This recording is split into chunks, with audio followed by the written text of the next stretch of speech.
First tonight, Mainers find lots of ways to say thank you to our veterans. They may go to parades, take part in a ceremony, or donate to veterans groups. A woman in Nobleboro is going even beyond that. She spends hours every week making special gifts for veterans with her own hands that may last all their lives. Dawn Kerrigan has the story.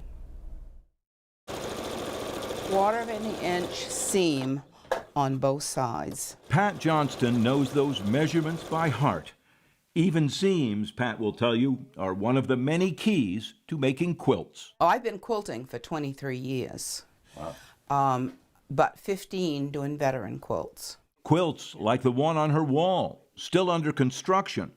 One of dozens she has made for Maine veterans. I've actually been retired for 13 years now, and I just made this my mission to do this. I guess the only thing I can tell you is it makes my heart happy to do this for veterans. What is it about quilts that you think reaches people? The beauty of it, the warmth of it. It's comforting. Her quilts have been prize winners at the fairs, where just about anyone wearing a veteran's hat or shirt could be spotted. I just find people. And added to the list. I think 3 more right on the top of that trunk. So far this year, Pat has made 8 quilts for veterans. Friends have made 4 others. This is one here that I particularly liked a lot. All of them given out in a special ceremony on September 11th. Yeah, just go right between the buildings. In the Johnstons' backyard. That's Pat's husband, Wayne, a Vietnam veteran himself and her right-hand man on the quilt project. It's her mission. Mission? Oh yeah, it's a mission to her, all right. Oh, yes. Quilts competed with flags on September 11th. That date adding extra meaning to the ceremony.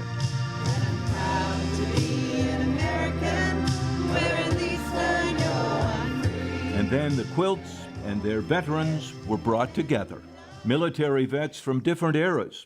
Some served overseas, some at home. All, says Pat, deserving of thanks. You signed the blank check.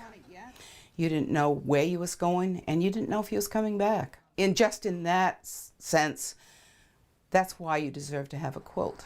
2 generations of one family, Richard McGinnis, a Marine in Vietnam, and his grandson, Jordan Stubbs, Army during Iraq and Afghanistan. It's very special to me, especially sharing it with him. John Ryan, retired Air Force Lieutenant Colonel who flew missions in Vietnam. It means a lot to me. First of all, just the recognition of somebody taking the time and effort to make this quilt. And Bridget Miller, an Air Force captain in the 90s, thanking all those other veterans.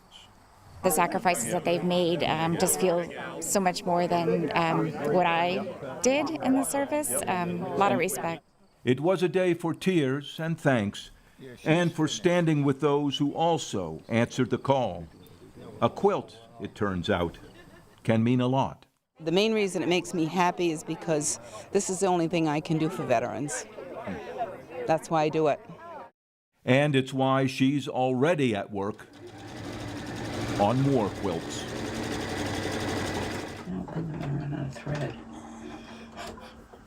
That would be good. Don't run out of thread. Yeah. No. You hear that story so often of, this is what I can do, this is what I know how to do, and so this is how I give back, which is so great. And I feel like no matter how many times we share stories like this or we see events like this, it never gets old that these men and women, the sacrifice that they have made over the years, and something as simple as a quilt, makes all the difference to them. So it's a great work that they're doing. Big thank you.